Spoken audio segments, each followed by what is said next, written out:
Hi అండి, welcome to Gruhalakshmi diaries. పూజలు వ్రతాలప్పుడు మనం తప్పనిసరిగా పులిహోర చేసుకుంటూ ఉంటాం కదా. ఈ పులిహోరకి ఉడకపెట్టుకునే ఈ పులుసు అయితే మనం ఒకసారి చేసి పెట్టుకుంటే సంవత్సరం అంతా నిల్వ ఉండేలాగా, ఎప్పుడు కావాలంటే అప్పుడు ఈజీగా మనం పులిహోర చేసుకునేలాగా ఈరోజు ఎలా ప్రిపేర్ చేసుకోవాలో చూద్దాం. ఇదైతే సంవత్సరం మొత్తం నిల్వ ఉంటుందండి.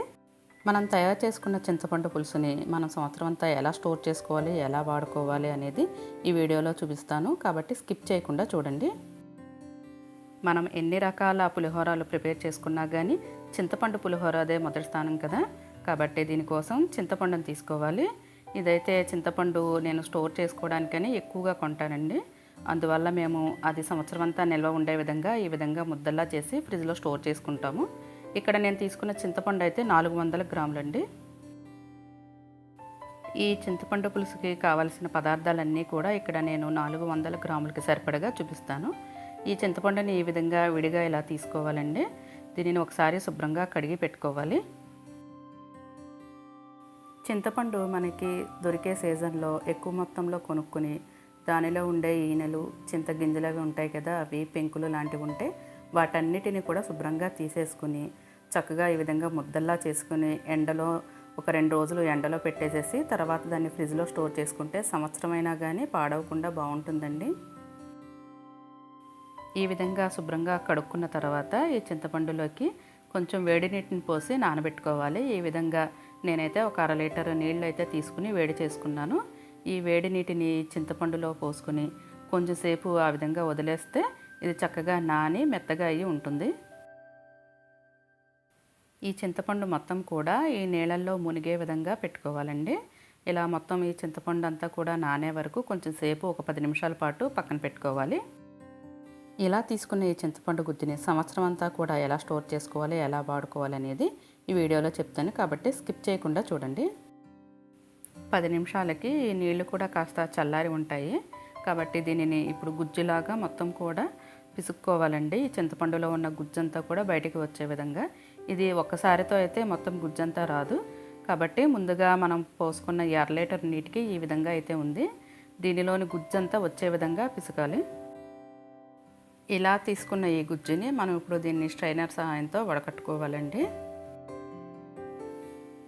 ఇలా మనం ఒక గిన్నెలోకి ఈ విధంగా స్ట్రైనర్ పెట్టుకొని ఈ చింతపండు గుజ్జంతా కూడా కిందకి దిగే విధంగా చేతితో కొంచెం అటు ఇటు ప్రెస్ చేస్తూ ఉంటే మొత్తం కూడా కిందకి దిగుతుంది. చాలామంది ఈ గుజ్జు అయితే ఈ చింతపండుని నానబెట్టేసి మిక్సీ పట్టేస్తూ ఉంటారు. మేమైతే ఇదే విధంగా చేస్తామండి. ఇలా చేయడం వల్ల సంవత్సరం అంతా నిలవ ఉంటుంది. అలాగే మనకి పులిహోర కలిపినప్పుడు ఎక్కడ కూడా పీచు లాంటివి ఏమీ తగలకుండా ఉంటాయండి. మిక్సీలో వేయడం వల్ల పీచు అవి తగులుతూ ఉంటాయి. కాబట్టి ఈ విధంగా చేసుకోవడం వల్ల మనకి పులిహోర తిన్నప్పుడు కూడా బాగుంటుంది. ఇలా ఒకసారి తీసుకున్న తర్వాత మళ్ళీ ఈ చింతపండుని గిన్నెలో వేసుకుని ఈ విధంగా కొంచెం కొంచెంగా నీళ్లు పోసుకుంటూ మళ్ళీ కూడా దీనిలో ఉన్న గుజ్జంతా వచ్చేలాగా ఈ విధంగా చేసుకోవాలి. అలాగే చింతపండు కూడా ఎంత అన్నంకి ఎంత చింతపండు తీసుకోవాలి అనేది కూడా కొంతమందికి డౌట్ ఉంటుంది కదా. కేజీ బియ్యంతో వండిన అన్నానికైతే 100 గ్రాముల చింతపండుతో తీసుకున్న గుజ్జు అయితే సరిపోతుందండి. ఇలా తీసుకున్న ఈ గుజ్జును మళ్ళీ ఒకసారి ఈ విధంగా వడకట్టుకోవాలండి. ఇది రెండవసారి వడకడుతున్నామండి. ఇలా చేసుకునేటప్పుడు నీళ్లు మాత్రం మరీ ఎక్కువగా అయితే పోయకూడదండి. అలా చేస్తే చింతపండు గుజ్జు అనేది బాగా పలుచగా వచ్చేస్తుంది. నీళ్లు ఎక్కువ పోసి పలుచగా తీయడం వల్ల ఇది ఉడకడం కూడా చాలా ఎక్కువ టైం పడుతుంది. ఈ విధంగా రెండవసారి కూడా ఇలా తీసుకున్న తర్వాత మళ్ళీ ఇంకొకసారి నీళ్లు పోసుకొని ఈ మిగిలిన గుజ్జు అయితే ఏదైతే ఉందో అందులో ఉన్న గుజ్జు కూడా వచ్చేసేలాగా మళ్ళీ ఒకసారి పిసుక్కోవాలి. ఇలా 3 సార్లు తీసిన దానికి ఈ విధంగా వచ్చిందండి. ఇక్కడ చూస్తున్నారు కదా, మనం తీసుకున్న గుజ్జు అయితే ఇది దోసల పిండి మాదిరిగా ఉంది. ఇంతకు మించి పలుచగా తీసుకుంటే మనకి ఉడికించడానికి చాలా ఎక్కువ టైం అయితే పడుతుంది. ఇప్పుడైతే ఈ విధంగా వచ్చిన ఈ గుజ్జుని మనం ఉడకబెట్టుకోవాలి. ఇది మొత్తం మనం గుజ్జు తీసేగా మిగిలిన చింతపండు పిప్పండి. దీనిని మనం పడేయాల్సిన అవసరం లేదండి. మనం పాత్రలు తోమడానికి వాడుకోవచ్చు. ఇత్తడి, రాగి పాత్రలు తోమితే మంచి మెరుపు వస్తాయి. మనం తీసి పెట్టుకున్న ఈ గుజ్జంతటిని కూడా ఒక పాత్రలోకి తీసుకుని స్టవ్ మీద పెట్టుకుని స్టవ్ వెలిగించుకోవాలి. మనం తీసుకునే పాత్ర అయితే కాస్త లోతుగా ఉండేది తీసుకోవాలండి, లేదంటే కొంచెం వెడల్పుగా ఉండేదన్నా తీసుకోవాలి. మరీ చిన్న పాత్ర అయితే తీసుకోకూడదండి.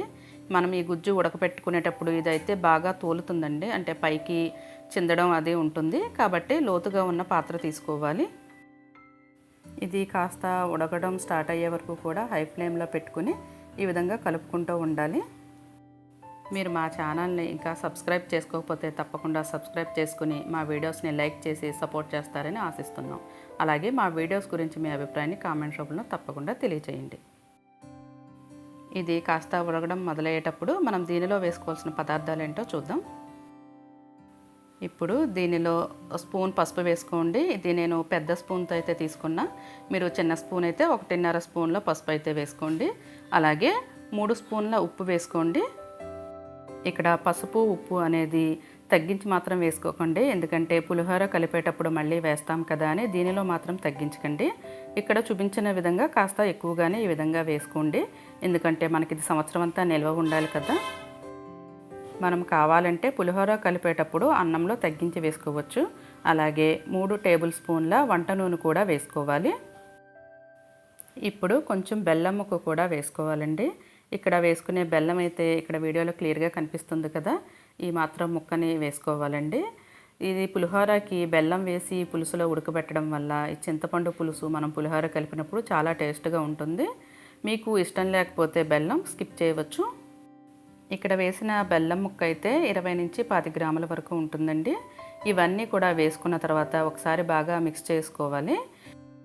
ఈ చింతపండు గుజ్జు ఉడకబెట్టుకున్నంతసేపు కూడా మనం ఈ విధంగా గరిటెతో కలుపుకుంటూ ఉంటాం కదా.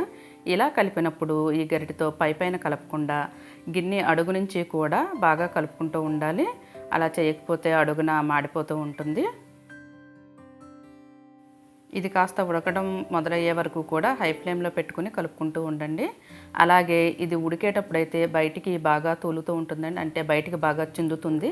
కాబట్టి కాస్త జాగ్రత్తగా గరిటె కూడా పెద్దగా ఉన్న గరిటె తీసుకుని కలుపుకోండి. ఇది ఉడకడం మొదలయ్యాక ఈ విధంగా మూత పెట్టుకోండి. స్టవ్ కూడా లో ఫ్లేమ్లో పెట్టుకోండి. మీరు దగ్గరే ఉండే విధంగా అయితే స్టవ్ మీడియం ఫ్లేమ్లో పెట్టుకుని ఉడికించుకోవచ్చు. లేదు మనం దగ్గర అంతసేపు ఉండలేమనుకుంటే లో ఫ్లేమ్లో పెట్టుకుని మధ్య మధ్యలో కలుపుకుంటూ ఉడికించుకోండి. దీనిని జాగ్రత్తగా మధ్య మధ్యలో కలుపుకుంటూ అడుగు పట్టకుండా కలుపుకుంటూ ఈ విధంగా మూత పెట్టుకుని చేసుకోండి. ఎందుకంటే మూత పెట్టకుండా చేస్తే ఇక్కడ చూస్తున్నారు కదా ఇది ఏ విధంగా చిందుతుందో, మీదకి చిందే ప్రమాదం ఉంటుంది. కాబట్టి మూత పెట్టుకుని జాగ్రత్తగా కలుపుకుంటూ దీనిని ఉడికించుకోండి. ఇది ఉడికే కొద్దీ కూడా చిక్కపడి కాస్త దగ్గరగా అవుతూ ఉంటుంది. దీనిని మాత్రం జాగ్రత్తగా ఉడికించుకోండి. ఇది మీదకు తూలి కాలే ప్రమాదం ఉంది. కాబట్టి ఈ విధంగా మూత పెట్టుకుని ఉడికించుకోండి. ఈ చింతపండు గుజ్జు అయితే ఇది బాగా ఉడకాలండి. చాలామంది అయితే దీనిని చాలా పలుచగా ఉడకబెట్టేసి దానితోటే పులిహోర కలుపుతూ ఉంటారు. అలా చేయడం వల్ల మనం రైస్కి అయితే ఎక్కువ గుజ్జు వాడాల్సి ఉంటుంది. అప్పుడు మన పులిహోర అయితే అది కొంచెం తడిగా ఉన్నట్టుగాను చింతపండు గుజ్జు ఎక్కువగా పట్టడంతో ముద్దలాగా అలా ఉన్నట్టుగా ఉంటుంది. ఈ విధంగా దగ్గరగా ఉడకబెట్టుకుని మనం చింతపండుతోటి పులిహోర కలుపుకుంటే మనకి చింతపండు అనేది తక్కువగా పట్టి రైస్ కూడా పొడి పొడిగా ఉంటుంది. ఇది చూస్తున్నారు కదా, ఇందాకటి మీద ఇది చాలా చిక్కబడి దగ్గరగా అయింది. దీనిని ఇంకొంచెం సేపు మూత పెట్టి ఉడికించుకోవాలి. మనం అప్పటికప్పుడు కొంచెంగా చేసుకునే పులిహోరకి కొంచెం ఉడకపెట్టుకునే పళ్ళం అయితే కాస్త పలుచగా ఉడకపెట్టుకున్నా సరిపోతుంది. కానీ మనకి సంవత్సరం అంతా నిల్వ ఉండాలంటే మాత్రం ఈ విధంగానే ఉడకపెట్టుకోవాలండి. అలాగే దీనిలో కొంతమంది పచ్చిమిర్చి కూడా చీల్చి వేస్తుంటారు. అది ఎక్కువ కాలం నిల్వ ఉండడానికైతే మీరు పచ్చిమిర్చి వేసుకోకుండా ఉంటేనే మంచిది. మనం అప్పటికప్పుడు చేసుకునే విధంగా అయితే పచ్చిమిర్చి ఎలాగో వేసుకుంటాము. కానీ ఇలా నిల్వ ఉంచే చింతపండు గుజ్జుకైతే పచ్చిమిర్చి అయితే వేసుకోకుండా ఉండడమే మంచిది. ఇలా చేసుకున్నప్పుడు మనం పచ్చిమిర్చిని తాలింపులో వేసుకోవచ్చు. ఇది చూస్తున్నారు కదా, ఇంకా చిక్కబడింది. ఇలా మనం ఉడకబెట్టుకున్న ఈ చింతపండు గుజ్జు అయితే ఒక్క పులిహోరే కాదండి, మనం సాంబార్లోకి పులుసుల్లోకి కూడా దీనిని వాడుకోవచ్చు. ఇక్కడ చింతపండు గుజ్జు అయితే రెడీ అయిపోయిందండి. ఇక్కడ చూస్తున్నారు కదా, ఇంతకు ముందుకి ఇప్పటికీ ఇది ఎంత చిక్కబడి దగ్గరగా అయిందో. ఈ విధంగా మనకి చింతపండు గుజ్జు ఇలా దగ్గరగా అయితే మనకి ఇది కన్సిస్టెన్సీ అనేది కరెక్ట్గా సరిపోతుంది. మనకి సంవత్సరం అంతా కూడా నిల్వ ఉంటుంది. ఇప్పుడు స్టవ్ ఆఫ్ చేసుకుని దీనిని పూర్తిగా చల్లారనివ్వాలండి. ఫ్యాన్ కింద పెట్టుకుంటే త్వరగా చల్లారుతుంది. ఇది ఉడికి ఈ విధంగా అవ్వడానికైతే 30 నిమిషాలు టైం పట్టిందండి. ఇది పూర్తిగా చల్లారిన తర్వాత ఇంకాస్త గట్టిపడుతుందండి. ఇప్పుడు దీనిని ఒక గ్లాస్ జార్లోకి తీసుకుని మనం ఫ్రిడ్జ్లో పెట్టుకోవడమేనండి. ఇలా పెట్టుకుంటే సంవత్సరం అంతా నిల్వ ఉంటుంది. అలాగే చింతపండు మనం వాడిన ప్రతిసారి కూడా ఆ బాటిల్ని తీసేసి బయట పెట్టేసేసి మన పనంతా అయ్యే వరకు బయట వదిలేయకూడదండి. మనకి అవసరమైనంత గుజ్జును మాత్రమే తీసుకుని వెంటనే ఆ జార్ అనేది మళ్ళీ మనం ఫ్రిడ్జ్లో పెట్టేసుకోవాలి. అలాగే ఈ చింతపండు గుజ్జు తీయడానికి వాడే మనం స్పూన్లు కానీ గరిటెలు కానీ అస్సలు తడి లేకుండా చాలా పొడిగా ఉండే విధంగా శుభ్రంగా ఉండే విధంగా చూసుకోవాలి. ఇప్పుడు దీనినైతే ఒక గ్లాస్ జార్లోకి తీసుకుందాం. ఈ చింతపండు గుజ్జు గ్లాస్ కానీ లేదంటే ప్లాస్టిక్ కంటైనర్స్లో కానీ తీసుకోండి. మెటల్ వాటిలోకి తీసి స్టోర్ చేసుకోకండి. ఉద్యోగం చేసే మహిళలు అలాగే పొద్దున్నే లంచ్ బాక్స్ ప్రిపేర్ చేసే వాళ్ళకి ఇదైతే చాలా ఈజీగా ఉంటుందండి. ఇలా చేసి పెట్టుకుంటే పొద్దున్నే వంటలకి మనం సాంబార్ కానీ పచ్చళ్ళు కానీ కూరలు కానీ చేయాలనుకున్నప్పుడు దీనిని కొంచెం తీసి వాడుకోవడం వల్ల చాలా త్వరగా కూడా పని అయిపోతుంది. ఇదండి ఈనాటి వీడియో. ఈ వీడియో కనుక మీకు నచ్చినట్లయితే తప్పకుండా లైక్ చేయండి. మా వీడియోస్ని షేర్ చేయండి. మీ అభిప్రాయాన్ని కామెంట్ రూపంలో తెలియచేయండి. మరొక వీడియోలో మళ్ళీ కలుద్దాం. Thanks for watching.